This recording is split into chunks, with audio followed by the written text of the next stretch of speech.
Squad, welcome to WWE SUPERCARD Season 6.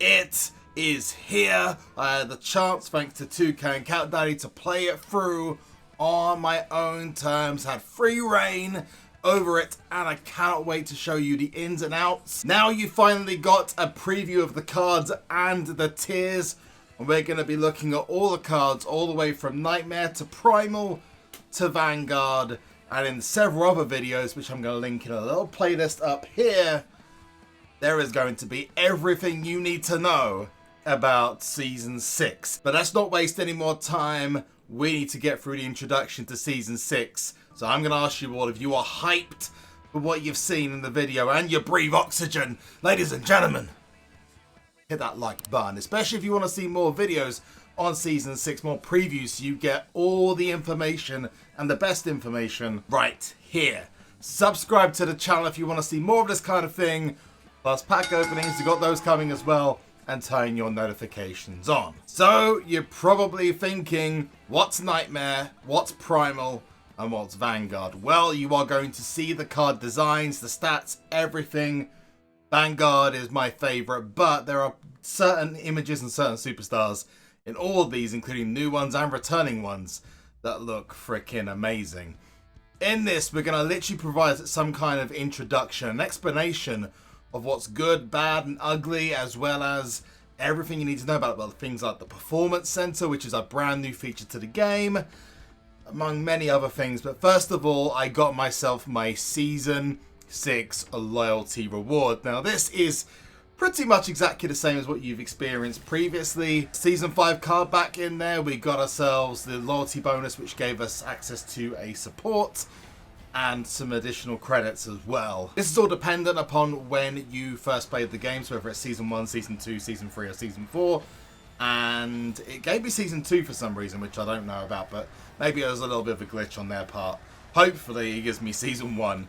And anyone who's returning to the game now, I imagine it'll be exactly the same, where if you didn't take part in Season 5, you'll get yourself basically everything from Season 1 onwards. And as we come into the game, you'll see the release date is Wednesday, so it is coming out in 2 days' time for anyone who's watching right now. For anyone in the future, you're enjoying something that was out before Season 6 was released. Just to mention a couple of things, and that is, and I've got this written down just so I don't forget, so if I look at something, it's just because I want to make sure that you get the best experience of my content that I'm releasing to you all. First of all, anything in this preview is subject to change. It is a pre-release state, so it could change when the full release goes out. And I also don't get to keep any of the cards in progress, like I mentioned, including credits, anything that's earned in game. What they've done is taken a snapshot of my game from a couple of weeks ago when I got Eddie Guerrero, and they've basically planted it into the game right here and now. And that account is a dummy account, so it will be, in fact, it's already been uninstalled, removed, chucked in the bin, whatever you want to call it. It is gone, a goner, so I don't get to keep any of the stuff that's here. Unfortunately, especially these 600,000 credits that they decided to give me. Which sucks, but I know it's too much of an advantage. I'm fully aware. But, you know, anyone would take that kind of stuff. First thing you're going to see is a brand new UI across the game. Most things look and act the same, but there's definitely a fresh feel to the game. Finally, we've got rid of the lines and stuff that go down from Season 3. We've actually got like a digital kind of mesh in the background now. So that's pretty cool. That's across the board. So whenever you're proing cards, whenever you're training cards, whenever you're in any of the catalogs or the modes, and also when you're opening packs as well. Let's cover off some of the big changes though. First of all, the teams. You may or may not be already aware that there are 20-person teams now. There used to be 10, now there's 20. This gives you access to 2 individual team battlegrounds.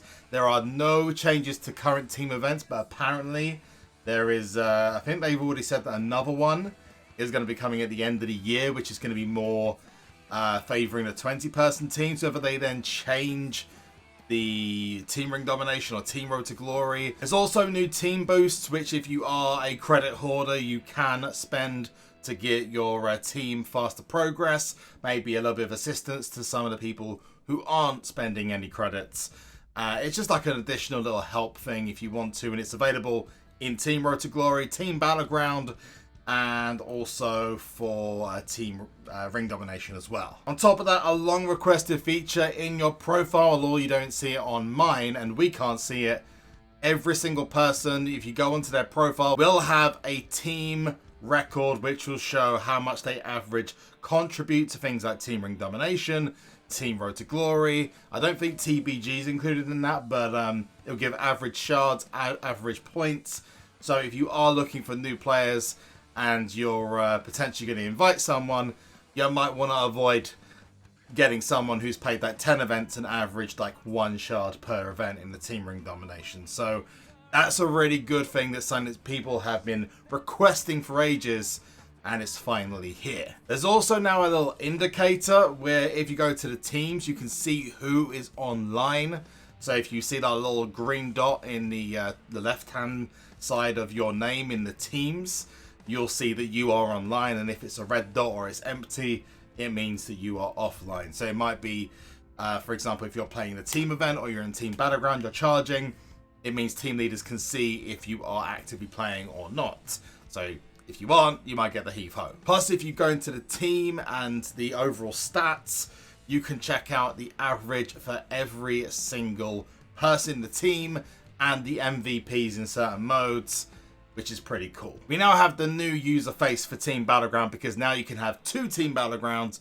It has updated rewards as well, which seemingly, from what I've seen, is based on your top 8. So that's quite interesting, but that may not be the case when the game comes out. It's just what I saw. When I first started up the game, I had access to Primal.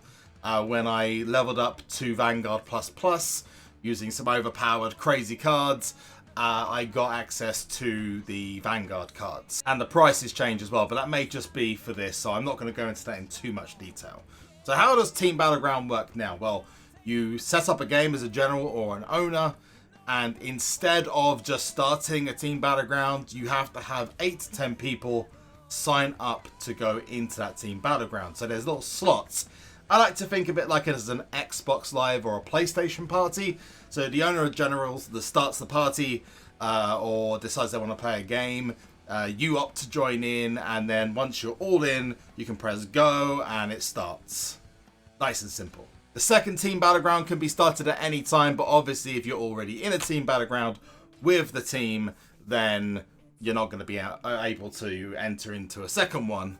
It's only available for those who aren't in the Team Battleground already. Now, obviously, one of the biggest things, and I've decided to incorporate into the first video this year because it's just so much to cover off, is the card catalog. All the new cards in Nightmare, Primal, and Vanguard Tier. We start with Nightmare Tier with Adam Cole, AJ Styles, Aleister Black, Alexa Bliss, Alexander Wolf, Andrade, Becky Lynch, Billie Kay, Blake, Bobby Fish, Bobby Lashley, Braun Strowman. Brock Lesnar, Bronson Reed, Cameron Grimes, Damian Priest, Dash Wilder, Dexter Lumis, Dolph Ziggler, Drew McIntyre, Elias, Ember Moon, Eric Rowan, Eric, Fabian Aichner, Fandango, Finn Balor, Gobbledy Gooker, Ilja Dragunov, Io Shirai, I almost said Io Shirai there, Ivor, Jackson Riker, Jessamine Duke, Kane, Carl Anderson, Kaylee Ray, nice little addition, Kevin Owens, Killian Dane, King Corbin, Kyle O'Reilly, Luke Gallows, Luke Harper, Mankind, Marcel Bartel, Marina Shafir, Nikki Cross, Pete Dunne, Peyton Royce, Randy Orton, Rey Mysterio, Rhea Ripley, Ricochet, Robert Roode, Roderick Strong, Roman Reigns, Ruby Riott, Rusev, Sami Zayn, Samoa Joe, Sarah Logan, Sasha Banks, Scott Dawson, Seth Rollins, Shayna Baszler, Shinsuke Nakamura, Steve Cutler, Sting, The Boogeyman, nice to see Boogeyman on there, The Fiend Bray Wyatt, The Miz, Tommaso Ciampa, Tony Storm, Triple H, Tyler Breeze, The Undertaker, and Walter. Moving on to Primal now, we have got AJ Styles, Aleister Black, Ali, Andrade, Angelo Dawkins, Asuka, Bayley, Becky Lynch, Big E, Billie Kay, Brock Lesnar, Buddy Murphy, Candice LeRae, Cedric Alexander, Cesaro, almost says Cesaro then, Charlotte Flair, Dakota Kai, Daniel Bryan, Danny Burch, Dolph Ziggler, Dominic Dijakovic, I always get that wrong. I see the pack opening for that, I screwed that up so bad. Drew McIntyre, EC3, Eddie Guerrero, whose image is incredible, by the way.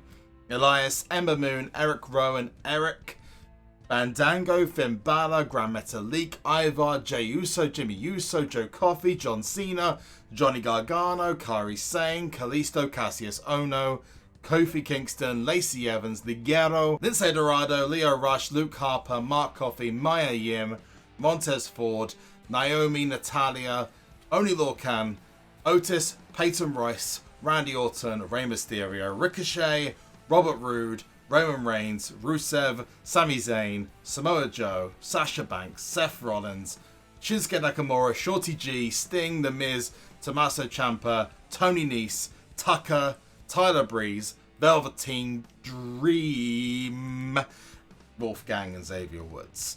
God, seriously, I'm going to need a drink in a second. On to Vanguard. At least I'm going to say the most visually pleasing, and there are some absolute cracking images in here. Let's start off with Adam Cole, AJ Styles, Aleister Black, Alexa Bliss, Ali, Andrade, Batista, Bayley, Becky Lynch, Big E, Bobby Fish, Bobby Lashley, Braun Strowman, Bret the Hitman Hart, Brock Lesnar, Candice LeRae, Carmella, Charlotte Flair, Chyna, nice, Damian Priest, Daniel Bryan, Dolph Ziggler, Drew Gulak, Drew McIntyre, Elias, Eric Young, Eric Rowan, Eric Young got in this? Fair enough. Ben Balor, Flash Morgan Webster, Goldberg, Io Shirai, Ivar, John Cena, Johnny Gargano, Carl Anderson, Keith Lee, Kevin Owens, Killian Dane, King Corbin, Kofi Kingston, Kushida, nice, Kyle O'Reilly, Luke Gallows,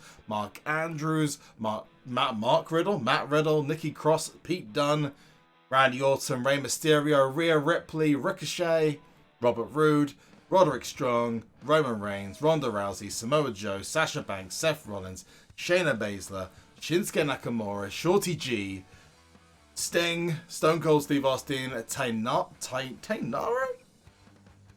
Okay. The Miz, The Rock, Tommaso Ciampa, Tony Storm, Triple H, Undertaker, Velveteen Dream, Walter, and Xavier Woods. That's the full card catalogue. Not including managers, but I'm going to leave you to watch the pack opening for that because there's a nice couple of new additions. And here I'm going to give you an unfiltered look at the brand new cards. As you can see in here, you will see pros in another video because there's a lot of individual cards that we got given by Cat Daddy literally just to show off the pros. And literally we got given Peyton Royce, AJ Styles. At one point we got given Batista and Charlotte as well. Again, you're going to see the pros and the fortifying cards. It's all coming. Yes, Cat Daddy did give me 5 Kalistos. Thanks guys, much appreciated. As you'll see on these cards, there are no enhancements. Leveling is now much harder due to the increase to 100 levels for singles and 105 for pros. There are no tokens for the card, and matches are now the only requirement for training. So there is no requirement for power, charisma, speed, toughness. It's just play 100 matches, end of. So when you're training, there is no crazy playing 40 matches trying to get one speed stat and not getting one at all. Just play games, it's all good. Talking of training, the Performance Center, a big inclusion in the game, which is brand new this year. They really kept this under the radar. I only found out about Performance Center when we got hold of the game. And it's real simple. If you ever wanted to see cards pump iron better than Scott Steiner, run on a treadmill, or practice boxing, well, you're in the right place. But this is a brand new feature, and it's something that a lot of people have been asking for a long time, to make leveling easier for casual and hardcore players alike. It can be used for Season 5 and Season 6 cards, as you're seeing in the footage. In the version I played, one slot was free for matches played. You've got 2 separate different types of training. One is for the matches being played, and the other one is for leveling up. So if you don't want to necessarily level up a card, you can just stick it in there and it will level up. Some people have no problems with leveling up, and they've got loads of cards in the background they can use. Some people don't necessarily play the game as much, you can then put those cards into the chamber, so the performance center chamber, and just let it go. In the version I played, there was a 1 slot for free if the match is played, whereas there was the XP slots required credits to start. And I'm going to come back on that because I'm not that thrilled that you'd have to pay credits. This is supposed to be something that's good for all players, not ones that don't have credits. That's kind of sucky. Basically, the performance center is a fusion chamber, but for training cards. You can leave it there, you can speed it up, you can still use your cards in the meantime. But if you want a full breakdown on that, very soon after this video has gone live, there is going to be a full breakdown of the performance center, and I cannot wait to show you that, and the first fortified pros that I brought out of that as well. So it's going to be really, really awesome. Don't miss that. Playlist is just up here. And lastly, for new things, the Gooker Fusion is going to be covered in a later upload, but we are going to do it. There's a brand new quest that's going to drop in the store as soon as the game launches, and it's basically going to get you access to a free fortified card. It does go up to fortified level 3, so you are going to get not just 2 cards, but you're also then going to get another 3 cards afterwards you can use to fortify, or if you're in a low tier, you can use it to get yourself a couple of extra pros and maybe a level 1 fortified. So let me know your thoughts in the comment section down below, please, ladies and gentlemen. I'm going to give you now my personal opinion. I've given you the facts. I'm now going to give you my personal opinion on the good, bad, and the ugly. So what's good in this, what's bad, and what I'm really unimpressed with. You know, all the good can kind of be classed as great, but you'll see what ones I like the most. First of all, I'm a huge fan of the Performance Center. I'm also a fan of the UI. It's better and sleeker. The game looks the best it ever has, in my opinion. The team editions are perfect. I like the fact they've got 20 members, and you can see if someone's a freeloader or not. I like that a lot. I love the Vanguard designs. Very happy with most of the pictures used. Seems Cat Daddy is getting access to images way faster than before. We got King Corbin, like proper images now of King Corbin. They're apparently working on Shorty G. We've got a new Bailey with the cut hair, and she only had that like literally in October. New hair Sasha. There is just literally everything seems to be more and more up to date this time, which is awesome. Animation looks great in the Performance Center and other modes, especially with the boxing and the treadmill and stuff. Fortifying is great to get more life out of the tier in the game, because it really does give you a nice little stat boost. And no enhancements and tokens make the game so much better for everyone. Literally, it's one of the best parts about this season. But we do have a couple of bads and uglies on this. And the bads is the stats. They told us on Twitter that this is going to be banded into different kind of bandings, and there's going to be something this is going to be put together, and they haven't. This is way too many numbers. It looks ugly and will massively confuse new players. Cat Daddy, fix it, please. Is a very bad. It's very close to tripping into ugly, but you know, the card designs kind of make up for it. Not thrilled with the primal designs. I thought the primal tier was there's a lot of awesome images in it, but I wasn't a fan of how it looks. Especially the pro animation felt like a little bit of like a little bit of a letdown. But that's just my opinion. The ugly starts with ugliness. Nightmare cards. Why is there a green outline? Please remove it. It really doesn't make it look that great. Please get rid of the green outline Cat Daddy. That's my personal opinion. I think it kind of worked with the Gothics. This year, it definitely don't work with the Nightmare cards. There's so many good images I'd love to use in other cards, and I kind of feel like I can't because of the city grain outline. Then at the Performance Center, in this version, you had to pay for a slot to level up cards. Pass. I'm sorry, that needs to be free. There needs to be at least one for free. The fact you have to pay credits to start leveling XP is, yeah. Not a fan of that, but there's so much good that outweighs the bad that hopefully they're going to change some of the bad and the ugly before the game comes out. Or maybe they've already changed it, and the preview was just had a couple of small things they were still umming and ahhing about putting in. Let me know your thoughts on the game, on Season 6 itself, what you liked, what you didn't like, in the comment section below. Make sure you hit that like button, and just checking out the playlist up here. Subscribe to the channel and turn notifications on. I'll see you in the next one. I can't wait. We've got pack openings, we've got proing, the Fortified Pros, we've got literally everything. Anything you want to see, it's happening. Peace.